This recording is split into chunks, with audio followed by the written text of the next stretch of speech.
그래서 이 신앙을 위해서 순교하기까지 신앙을 지킨 우리 믿음의 선조들의 신앙을 한번 생각해보고 우리 신앙을 굳게 하는 그런 계기가 필요하다, 막 그렇게 판단이 되었던 것 같습니다. 그래서 오늘 전국에 있는 우리 고신교단은 다 순교자 기념 주일로 지키고 또 순교에 대해서 이렇게 설교를 하게 되었습니다. 그래서 우리가 순교라고 말할 때 순교가 뭘까? 순교는 자기가 믿는 신앙을 지키기 위한 죽음, 이거를 이제 순교다 그렇게 말하고, 순교자라고 말할 때는 자기가 믿는 신앙을 지키기 위해 목숨을 바친 사람, 이 사람을 순교자 이렇게 말합니다. 그래서 이 한자 문화권에서는 이 순이라고 하는 말을 앞에 죽을 사자에다가 뒤에다가 열을 순자를 합쳐가지고 이 순자가 만들어졌습니다. 그래서 이 순국이라고 하면 나라를 위해서 목숨을 바친 사람, 바치는 것, 이것을 순국이라고 말하죠. 또 직책에 충실해서 목숨을 바치는 것을 순직이다 그렇게 말합니다. 그러면 이 순국과 순직은 어떻게 다른가? 우리가 좀 그런 것도 한번 이렇게 좀 생각해 볼 필요가 있어요. 순국이라고 하는 것은 주로 전쟁 때 죽은 사람들을 순국, 선열, 순국자, 순국이라 그렇게 말하죠. 그래서 또 이 순직은 자기 직책의 업무를 수행하다가 목숨을 잃은 사람, 목숨을 바친 사람, 그렇죠. 그래서 경찰관, 순직 경찰관, 또 군인들도 평상시에 자기 업무를 열심히 수행하다가 죽게 되면 순직 처리, 뭐 이런 이야기들을 아마 여러분 많이 들어보셨을 거예요. 그래서 이 순자가 앞에 말씀드린 대로 죽을 사자 뒤에다가 열을 순자를 붙였어요. 그러면 이것이 이제 뭐가 되는가 하면은 죽은 사람의 뒤를 이어 열 안에 따라 죽는다 그런 의미를 가지게 되죠. 그래서 다시 말하면 이 순이라고 하는 것은 함께 죽는다 그런 의미를 가지고 있습니다. 그래서 우리가 이 순국 또는 순직 또 순교 이런 것에 대한 나름대로 또 의미도 한번 생각해보는 그런 시간이 됐으면 좋겠습니다. 그런데 이 성경에서 말씀하고 있는 이 순교라고 하는 것은 우리 동양권이 이야기하는 것과는 조금 다릅니다. 그래서 이 신약 성경에는 사실 이 순교라고 하는 단어가 없습니다. 그러면 왜 순교라고 하는 말을 쓰게 될까? 이 순교라고 하는 말로 번역된 이 단어는 헬라어 말투리온인데 이것은 증거하다 그런 뜻이 있습니다. 증거하는 것을 증언하는 것을 순교라고 하는 의미와 같이 사용을 했다는 거예요. 그러면 왜 증거하거나 증언하는 것을 왜 순교라고 하는 의미로 번역을 했을까? 그것을 우리가 좀 생각을 해보면 초대교회 당시에 이 예수님을 바로 증거하고 복음을 바로 증거하는 데는 죽음이 뒤따랐다는 얘기예요. 그래서 우리가 대표적인 예가 누구 있습니까? 스데반 집사님이죠. 사도행전에 보면 스데반 집사님이 예수님을 증거하다가 죽임을 당했어요. 그러니까 또 거기에는 피 흘린다는 뜻까지도 포함이 되어 있어요. 그래서 복음을 바르게 증거하는 데는 피를 흘리기까지, 때로는 순교, 죽음을 각오하기까지 그런 결단이 필요했다. 그래서 많은 분들이 복음을 증거하다가 사실은 죽음을 당하는 그런 순교를 당하게 되었다. 그래서 오늘 우리가 읽은 말씀이 어디입니까? 요한계시록 2장 8절부터 11절 말씀이죠. 그런데 이 요한계시록 2장 8절부터 11절 말씀은 예수님께서 서머나 교회에 보내는 편지입니다. 서머나 교회에 말씀하시는 이 말씀인데, 이 서머나 교회를 다짐하던 이 폴리갑이라고 하는 분이 있었는데요. 이 폴리갑도 사실은 순교를 당했어요. 왜냐하면 이분은 그 아주 성품이 좋으신 분이고 많은 사람들에게 참 좋은 평가를 받고 있던 분입니다. 그런데 로마 그 핍박 상태에서 이분이 체포가 되게 됐어요. 그런데 이 그 폴리갑을 사형을 시켰던 이 사람도 이분에 대해서 잘 알고 있기 때문에 너무나 마음이 아팠습니다. 그래서 만약에 당신이 예수님을 한 번만 부인하면 이 사형을 모면할 수가 있는데 제발 좀 그렇게 좀 하시라고 이 사형을 집행하는 사람이 오히려 폴리갑에게 이렇게 사정을 하는 그런 지경에 이르게 됐습니다. 그런데 이 폴리갑이 당시에 86세였다고 그래요. 근데 폴리갑 목사님이 말하기를, 우리 예수님은 나를 86년 동안 한 번도 나를 부인하지 않으셨는데 내가 어떻게 예수님을 부인할 수 있겠는가? 그래서 이제 장작더미에 이제 묶어서 올려놓고 이제 불만 붙이면 이제 사형이 화형이 이제 집행이 되는 거예요. 그 마지막 순간에도 예수님이 나를 부인하지 않으셨는데 내가 어떻게 예수님을 부인할 수 있겠는가? 빨리 불을 붙여라. 그래서 할 수 없이 이 집행관은 불을 붙여서 이 폴리갑이라는 분은 이제 화형으로 인생을 마감하고 순교를 당하게 했다. 그렇게 전해져 내려오고 있습니다. 그래서 이 증거라고 하는 말은 항상 피 흘림 또는 이 순교라고 하는 것과 연결이 되어 있다. 그만큼 신약을 지키기가 쉽지 않았다 하는 것을 보여주고 있죠. 이 요한계시록을 기록한 분이 누굽니까? 사도 요한이잖아요. 그래서 사도 요한이 지금 어디 가서 이 말씀을 기록하고 있는가 하면은 반모섬에 유배되어 가가지고 지금 이 말씀을 기록하고 있어요. 이 반모섬에 유배되어 있는데 성령께서 환상 가운데 이 말씀을 기록하도록 하신 거거든요. 그러니까 우리가 이 신앙을 지킨다는 것이 그렇게 쉽지 않다 하는 것을 알게 되죠. 그것이 바로 무엇입니까? 그것이 바로 십자가 아니겠습니까? 예수님이 우리를 구원하시는 일이 그렇게 쉬운 일이었습니까? 쉬운 일이 아니었거든요. 예수님이 우리를 구원하시는 일은 무엇이 필요했습니까? 반드시 죽음이 필요했고 십자가가 필요했던 것이죠.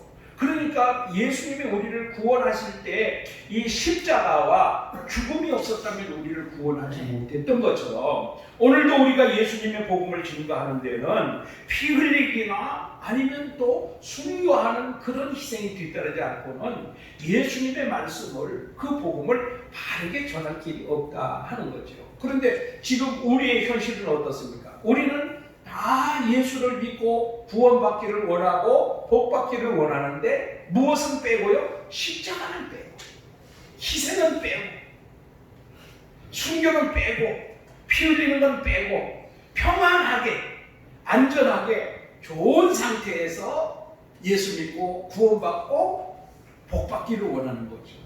그러니까 이 신앙의 변절이 일어나게 된 거죠. 그렇게는 가능한 것이 없다 하는 것을 오늘 이 순교자 기념주의를 통해서 우리가 다시 한번 생각했으면 좋겠습니다. 그래서 초대교회는 이 복음과 관련해서 세 가지 용어를 사용하게 되었는데, 첫 번째는 복음을 위해서 목숨까지 버린 이들을 순교자 이렇게 불렀습니다. 이 복음을 위해서 여러 가지 형벌이나 또 핍박을 받았지만 그러나 목숨까지 버리지는 않은 분들을 고백자 이렇게 불렀습니다. 그 신앙을 지키기 위해서 여러 가지로 어려움과 환난과 시험을 당했지만 그러나 순교하지는 않은 분들, 생명을 유지한 분들은 고백자 이렇게 불렀습니다. 그러나 반면에 예수님을 증거하지 못하고 복음을 저버리고 예수님을 배신하고 교회를 배교한 사람들, 이런 사람들을 배교자 혹은 변절자 이렇게 불렀습니다. 그러니까 우리 신앙과 관련해 세 가지 용어가 있습니다. 첫 번째 뭐가 있다고요? 순교자가 있습니다. 두 번째로는요, 고백자가 있습니다. 세 번째로는 우리가 절대 본받아서는 안 될 사람입니다만 배교자 혹은 변절자, 이런 세 가지 용어가 있다 하는 것을 여러분 오늘 우리가 잘 알고, 나는 어떤 사람이 되어야 되겠다. 최소한 순교자는 못돼도 우리가 고백자는 되어야 되겠다 하는 그런 신앙의 각오와 자세를 가져야 되겠죠. 그러면 이 역사적으로 순교를 당한 분들이 얼마나 많을까. 특히 초대교회 시절에 이 핍박을 당하고 순교를 당하는 분들이 많았습니다. 사실 기독교의 역사는 순교의 역사라 그렇게 말할 수 있습니다. 그러면 왜 기독교는 이렇게 꼭 순교를 당하고 많은 희생의 그 대가를 치러야만 기독교가 유지될 수 있을까? 그럼 기독교는 참 믿기 어려운 종교네, 이렇게 생각하기가 쉽겠죠. 그런데 그렇지 않습니다. 우리는 어떤 희생을 치르더라도 믿음을 지켜야 되는 이유가, 그리고 기독교가 많은 순교자를 배출할 수밖에 없는 그 이유는 뭐냐면요, 기독교는 누굽니까? 하나님의 아들 예수 그리스도를 구주로 믿는 그 교가 바로 기독교 아니겠어요? 그러니까 예수님을 가장 싫어하는 세력이 누굽니까? 악한 세력이죠. 마귀 사단의 세력입니다. 그래서 창세기 3장 15절에 여자의 후손과 뱀의 후손이 나오죠. 바로 뱀의 후손들입니다. 뱀. 그렇기 때문에 바로 여자의 후손을 대적하는 거예요. 그래서 여러분, 우리가 예수 믿는 순간, 우리가 예수 믿고 구원받는 순간 우리는 무엇을 하는가 하면요, 영적인 전쟁을 치르는 거예요. 십자가의 군병이 되는 거예요. 그런데 여러분, 전쟁에서 피를 흘리지 않는다, 전쟁에서 전사자가 나오지 않는다, 이거는 그런 전쟁은 있을 수가 없는 거죠. 그러니까 여러분, 우리가 영생을 얻기 위해서는 반드시 영적 전쟁을 치러야만 되는 거예요. 그래서 우리의 육신은 비록 순교를 당한다 할지라도 우리의 영혼은 영생을 얻어서 우리 하나님과 더불어 영원토록 사는 이 축복을 누리기 위해서, 승리를 누리기 위해서 우리는 반드시 영적 전쟁을 치러야 되는데, 우리가 그냥 피를 흘리지 않고 승리할 수 있다면 좋겠습니다만, 그러나 전쟁에서 피를 흘리지 않고 승리하는 방법은 거의 없다는 사실이죠. 그러니까 우리가 열심히 싸워서 승리하려는 하는 각오를 가지면 피를 흘리고 순교의 각오를 가져야 된다는 것입니다. 그러나 때에 따라서는 꼭 목숨을 버려야 될 필요는 없습니다. 왜냐하면 우리의 대장 되신 예수님이 이미 승리하셨기 때문에 우리가 그와 같은 결단과 각오로 살아가게 되면 결국에는 예수님이 승리하게 해 주실 줄로 믿습니다. 단지 우리의 각오는 내가 피를 흘리기까지, 내 목숨을 버리기까지 내 신앙을 위해서 싸우겠다, 악한 세력, 어둠의 세력과 싸우겠다는 이런 결단과 각오가 필요하다는 얘기죠. 그래서 이 초대 기독교에 보면 엄청난 핍박의 역사가 일어납니다. 사도행전에도 그러잖아요. 사도행전에도 벌써 그 핍박의 역사가 얼마나 많이 나타나고 있습니까? 시간이 없기 때문에 다 말씀을 드릴 수는 없습니다만, 그러나 우리가 잘 알아야 될 것은, 이렇게 핍박을 하면 할수록 뭐예요? 기독교의 복음은 불길이 번져나가듯이 퍼져나갔다는 사실이에요. 예루살렘 교회의 스데반 집사님이 순교를 당하고 핍박이 일어났을 때 사도들 외에는 모두가 다 전 세계적으로 흩어지게 되었죠. 이것은 디아스포라라고 말을 하는데, 그래서 그들이 가는 곳마다 다 복음이 전파되게 되는 이 놀라운 역사가 일어나게 됐다 하는 것을 우리가 알고 있습니다. 특별히 아주 가장 핍박과 순교가 많이 일어났던 때는 로마 황제를 신으로 숭배하지 않으면 그들을 처형하게 될 때 많이 일어나게 됐죠. 그래서 이 카타콤이라는 말은 아마 여러분 들으셨을 텐데요. 카타콤은 지하 공동묘지입니다. 지하 공동묘지. 지하 공동묘지인데 로마의 그 핍박을 피해서 예수 믿는 사람들이 그 공동묘지, 지하 공동묘지로 이제 숨어 들어가기 시작한 거죠. 그런데 누가 예수 믿는 사람인지 알 수가 없어요. 그러니까 사람을 만나면 그들의 그 접선 방법이 있습니다. 뭐냐면은 손가락으로 때로는 발로 땅에다가 물고기를 그리는 거예요. 여러분 그 차에다가 물고기 그림 달고 다니는 분들 지금 요즘은 많이 안 달더라고요. 옛날에 많이 달았어요. 예수 믿는 사람은 다 뒤에 차 뒤에 물고기 마크를 붙이고 다녔어요. 그게 뭐냐면은 이투스라는 말입니다. 그게 뭐냐면은 주는 그리스도시요 살아계신 하나님의 아들이십니다 하는 그 마태복음 16장 16절 말씀을 이제 헬라어로 쓴 것인데 앞에 대문자만 따가지고 큰 문자만 따가지고 적어놓은 것이 익투스고 물고기라는 거예요. 그 정도로 이 초대교회 시대 때 아주 핍박이 심했던 것을 보게 되죠. 그 다음에 우리 한국에도 많은 순교자들이 나오게 됐죠. 언제 나오게 됐습니까? 일제강점기 때 또는 6.25 동란을 통해서 북한 공산당들이 남한에 내려와서 지배하게 될 때, 이때 많은 순교자들이 나오게 됐는데 우리나라의 순교자는 약 1000명에서 10,000명 정도로 추산이 되고 있는데 정확하게 이것이 기록된 것이 없습니다. 그렇기 때문에 아마 그것을 정확하게 추측하기는 어렵지만 여러 가지 순교자들이 있죠. 대표적인 얘기가 누굽니까? 우리 주기철 목사님, 밀사하고 죽기를 각오하고 신앙을 지켰던 주기철 목사님, 또 손양원 목사님 있죠. 여수 애양원에. 그래서 내가 다 피신하라고 이렇게 권유를 했지만 내가 이 환자들을, 나병 환자들을 두고 나만 살겠다고 갈 수 없다 해서 끝까지 그 애양원을 지키시다가 북한 공산당에게 순교를 당했고 그 아들들도 공산당 세력들에 의해서 두 아들도 순교를 당하게 되는 그런 것들이 우리 역사상에 있습니다. 그래서 우리가 오늘 이 말씀을 통해서 분명하게 알아야 될 것이 하나 있습니다. 이 교회 안에는 가라지도 있고 알곡도 있다는 거 알고 계시죠? 그래요, 안 그래요? 가라지도 있고 알곡도 있습니다. 그래서 제자들이 저 가라지를 뽑아버릴까요? 예수님께 물었습니다. 그때 예수님이 뭐라고 대답하셨어요? 그냥 두어라. 추수할 때까지 그냥 두어라. 가라지를 뽑다가 알곡까지 해칠까 염려가 된다. 그렇게 말씀하셨습니다.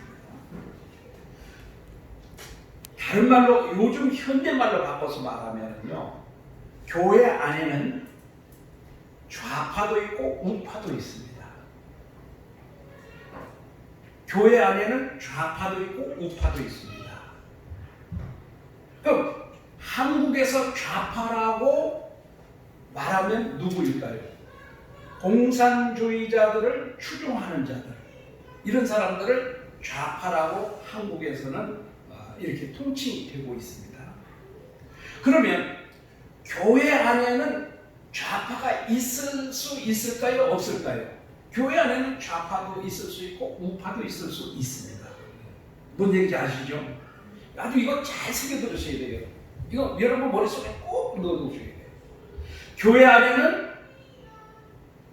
가라지도 있고 알곡도 있다. 교회 안에는 좌파도 있고 우파도 있다. 맞죠? 여기까지 맞죠? 아주 이거 분명하게 해야 돼요. 그런데 그리스도인은 좌파는 없다. 좌파는 있을 수가 없다. 다시 말하면 그리스도인은 누굽니까? 예수 믿고 구원받은 사람이에요. 예수 믿고 구원받은 사람은 좌파는 있을 수가 없다는 거예요. 다시 말하면 구원받은 그리스도인은 공산주의를 좋아하거나 따르는, 추종하는 이런 사람은 있을 수가 없다는 얘기예요. 그 사람은 다시 말하면 아직 구원받지 못했다는 사람이에요. 무슨 이제 이해가 되세요? 왜 그러냐? 앞에 제가 말씀을 드렸죠. 6.25 동란 때 북한 공산당들이 내려와가지고 저 전라도 지역에 어마어마한 학살을 가했습니다. 그것이 전부 누구냐면요, 예수 믿는 사람들 다 잡아다 죽였어요. 예수 믿는 사람들. 그 신안에 가면, 신안군에 가면 증도라는 곳이 있어요. 증도. 거기에 문준경 전도사라는 여자 전도사가 있습니다. 얼마 전에 문준경 전도사 순교 기념관을 전남도에서 개관을 해가지고 거기를 이 테마 관광지로 개발해서 이낙연 지금 의원이죠. 그분이 도지사 할 때 그것을 했어요. 그래서 많은 분들이 이제 그 증도를 찾는데 그 증도의 96% 주민의 96%가 기독교인이었어요. 6.25 때 그 주민들이 거의 다 학살을 당했어요. 문준경 전도사 마찬가지. 그때 다 순교를 당했어요. 왜? 예수 믿는다. 예수 믿는 것 때문에 온 동네 주민들이 거의 다 학살을 당한 겁니다. 그들은 무엇 때문에? 예수 믿는 것 때문에. 그러면 왜 예수 믿는 사람들을 공산당들은 다 죽일까? 싫어하는 거예요. 공산주의는 하나님을 부정합니다. 종교는 아편이라고 말을 합니다. 그래서 지금 북한에 십자가가 한 개도 없죠. 하나 있어요. 뭐요? 선전용으로 하나 설치하고 있어요. 껍데기만 교회에. 북한의 모든 십자가는 다 끌어내린 거예요. 누가? 공산당이. 공산당은 절대로 하나님을 인정하지 않습니다. 이것이 공산주의자입니다. 그런데 예수 믿고 구원받은 사람이 공산주의를 추종한다. 가능하겠습니까? 이게 가능합니까? 그래서 교회 안에는 구원받은 알곡도 있고 구원받지 못한 가라지도 함께 공존합니다. 교회 안에는 좌파도 공존하고 우파도 공존합니다. 그러나 정말 그리스도인에게는 좌파는 있을 수가 없어요. 왜? 하나님을 싫어하고 하나님을 반대하고 하나님을 인정하지 않는 사상을 가진 사람이 구원받았다고요? 이게 가능하겠습니까? 불가능한 얘기예요. 여러분, 이거는 우리가 아주 철저하게 머릿속에 완전히 임박해도 해야 돼요. 그렇다면 오늘 이 북한을 추종하고 하는 이런 세력들과 우리가 교회가 함께 손잡을 수 있을까요? 손잡을 수 없어요. 순교를 하더라도 우리는 반대의 목소리를 분명하게 내야 됩니다. 이건 정치가 아니고 뭡니까? 종교고 신앙입니다. 신앙. 오늘 이 순교다 기념주의를 지키면서 공산주의가 이렇게 무섭구나. 그냥 그런 나름대로 자기들의 사상이다 이렇게 생각해요. 이건 엄청나게 무서운 세력입니다. 그렇기 때문에 공산주의가 가는 곳마다 십자가는 모조리 다 끌어내리는 거예요. 그 공산주의 국가에는요, 하나님과 예수 그리스도는 존재할 수가 없어요. 바로 그들이 하나님이고 그들이 신이 되고 마는 거죠. 북한이 지금 누가 신입니까? 김일성, 김정일, 김정은, 이게 최고의 존엄 하나님 자리에 올라가 있지 않습니까? 그러니까 거기에는 기독교가 존재할 수가 없는 겁니다. 그렇기 때문에 예수를 믿는 사람은 그들의 가장 첫 번째 제거의 대상이 돼요. 그래서 공산주의가 통치하는 나라가 되면 예수 믿는 사람, 특히 지도자급에 있는 사람, 이런 사람들은 가장 먼저 처형의 대상, 순교의 대상이 된다는 사실. 여러분, 만약에 우리나라가 다시 공산화가 된다면 우리는 다 뭐 해야 돼요? 순교를 당하든지 아니면 변절자가 되든지 둘 중에 하나를 우리가 선택해야 됩니다. 무슨 얘기인지 여러분 잘 아셨죠? 그 다음에 오늘 이제 본문으로 들어가 보면 예수님께서 서머나 교회에 편지를 하십니다. 처음이며 마지막이요 죽었다가 살아나시니가 이르시되, 예수님은 처음과 마지막이시고 죽었다가 살아난다. 여기는 뭐가 지금 의미가 담겨져 있습니까? 순교라고 하는 의미가 여기에 지금 담겨져 있는 겁니다. 항상 예수님께서 편지하실 때 자신을 소개하는 그것이 그 교회에 해당하는 내용이다 하는 것을 우리가 알게 됩니다. 그래서 그 에베소 2장 3장에는 요한계시록 2장 3장은 7교회, 소아시아 7교회에 보내는 편지가 기록이 되어 있죠. 거기에 항상 예수님이 자신을 똑같이 소개하지 않습니다. 예수님을 소개하는 내용이 곧 그 교회에 해당되는 내용이다. 그렇게 여러분 이해를 하시면 이해가 빠릅니다. 그래서 예수님은 서머나 교회에 편지를 보낼 때 자신을 죽었다가 살아나시니라고 소개하는 거예요. 그럼 뭘까요? 서머나 교회 성도들이 순교를 당하거나 순교를 당할 가능성이 많다는 것을 암시하고 있는 그런 내용이죠. 내가 내 환난과 궁핍을 알거니와, 환난은 엄청난 그 고통이죠. 고통과 핍박을 말하는 것입니다. 이 서머나 교회가 이렇게 엄청난 어려움을 겪고 있다는 사실을 누가 알고 있습니까? 예수님이 알고 계시는 거예요. 그 다음에 또 궁핍을 알거니와, 경제적으로 물질적으로 굉장한 어려움을 겪고 있는 데가 어디입니까? 서머나 교회입니다. 서머나 교회. 그런데 내가 부요한 자니라, 이렇게 경제적으로 어마어마한 어려움을 겪고 있는데 예수님은 그 교회를 위해서 내가 부요한 자라 이렇게 말씀합니다. 무엇이 부요할까요?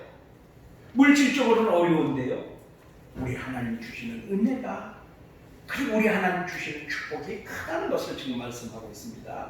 그런데 이들을 괴롭히고 있는 자들이 누굽니까? 유대인이라 하는 자들의 비방도 알거니와, 비방은 적대감이거든요.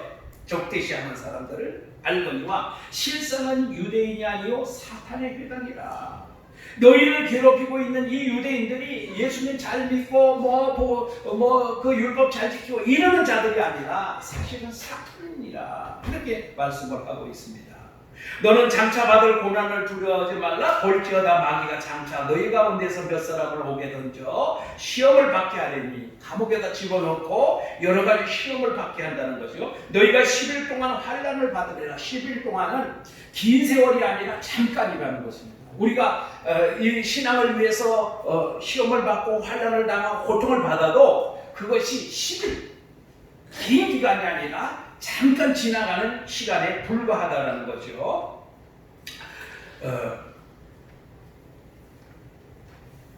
10일 동안 환난을 받으리라. 내가 죽도록 충성하라. 물론 죽을 수도 있고 죽지 않을 수도 있습니다. 그런데 오늘 여기서 충성하라는 말의 단어를 우리가 잘 새겨드려야 됩니다. 여러분, 충성이라는 말이 무슨 말일까요? 충성이라고 하는 말은요, 신실하다는 뜻입니다. 신실하다. 그러니까 어떤 일이 있어도 변함없이 신실하게 믿음을 지켜나가는 것, 이것을 충성이라고 말합니다.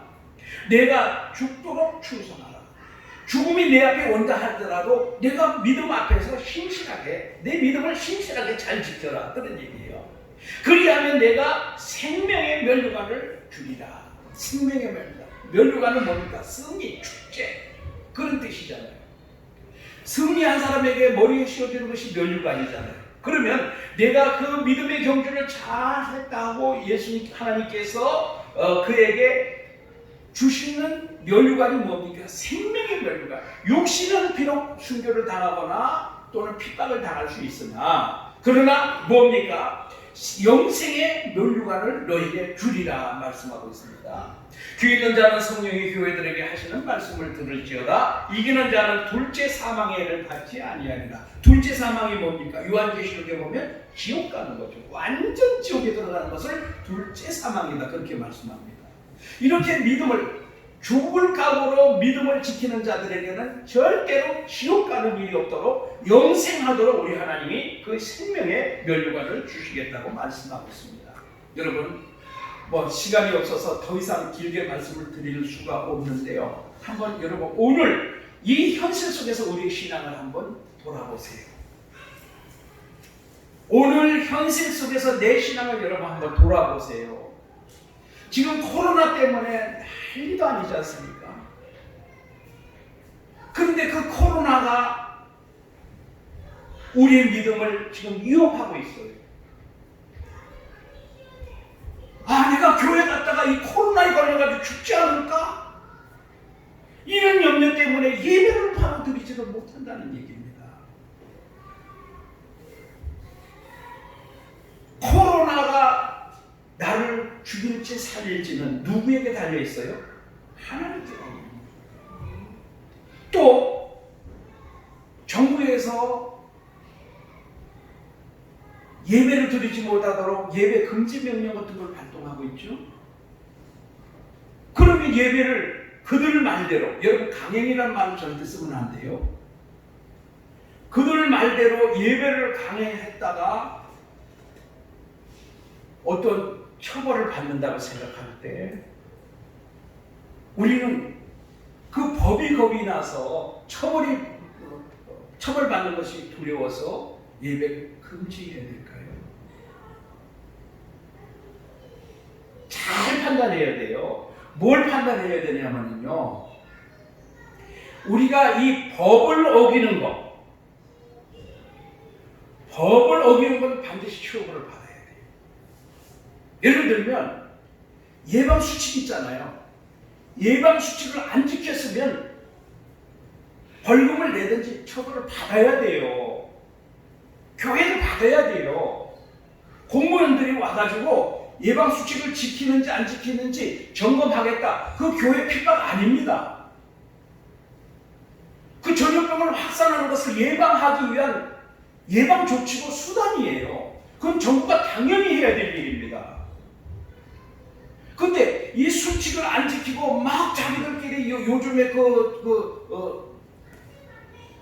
확진자 많이 나온 그런 데들 있잖아요. 전부 예방수칙 안 지킨대요. 안 지킨대. 그런 데는 입이 1000개라도 할 말이 없어요. 그거는 아니에요. 그러나 우리가 예방수칙을 철저하게 지키고 하는데 예배를 하지 말라고 명령을 하면 그건 불법입니다. 그거는 우리가 목숨을 걸고 그건 지켜야 돼요. 단 우리는 뭘까요? 전염병 예방을 위한 그 수칙은 반드시 우리가 지켜야 돼요. 그건 행정명령입니다. 그거는 안 지키면 벌을 받는 것이 마땅합니다. 그러나 예배를 금지, 우리가 다 안전수칙을, 다 예방수칙을 다 지켰는데도 예배 드리지 못하게 하면 어떻게 해야 돼요? 우리는 순교할 각오로 싸워야 되는 거예요. 무슨 얘기인지 아셨죠? 우리 이거를 혼동하면 안 돼요. 그래서 세상 사람들은요, 무턱대고 교회를 비난하는 거예요. 물론 우리가 비난받을 짓도 했어요. 이건 우리가 반성해야 돼요. 그러나 우리가 신앙을 지키기 위해서는 순교할 각오로 우리 신앙을 지켜내야 됩니다. 근데 우리 세상 정부가 알지 못한 것이 하나 있어요. 뭐냐면 저들은 강압하고 저들은 탄압하고 저들은 억압하면 다 따를 것이다, 이렇게 생각을 하고 있는데요. 기독교인들은 가만 놔두면 괜찮아요. 그런데 억압하고 탄압하기 시작하면요, 무슨 정신으로 나올까요? 무슨 정신으로 나올까요? 순교 정신으로 나오는 거예요. 순교 정신. 그래서 로마가 그 황제들이 그렇게 기독교를 억압했지만 어떻게 해요? 더 기독교는 점점 더 확산이 돼가지고 막을 수가 없었어요. 이것을 역사적으로 이 통치자들이 잘 알아야 되는 거예요. 그리고 우리 기독교인들은 이걸 알아야 되는 거예요.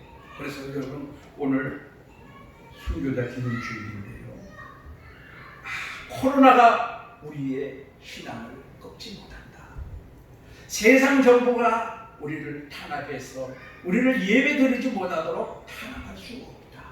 왜? 우리는 순교자의 정신으로 하나님을 예배하는 그리스도의 백성들이기 때문입니다. 이것을 오늘 우리가 확실히 한다면 오늘 이 교단에서 정한 순교자 기념주일은 아주 좋은 의도에서 잘 예배가 드려졌다, 그렇게 볼 수 있습니다. 여러분, 제가 말씀드린 내용을 꼭 기억하시고 여러분 평생의 신앙의 지침으로 삼으시기를 부탁을 드립니다. 은혜로우신 우리 하나님 아버지, 오늘 우리 교단이 정한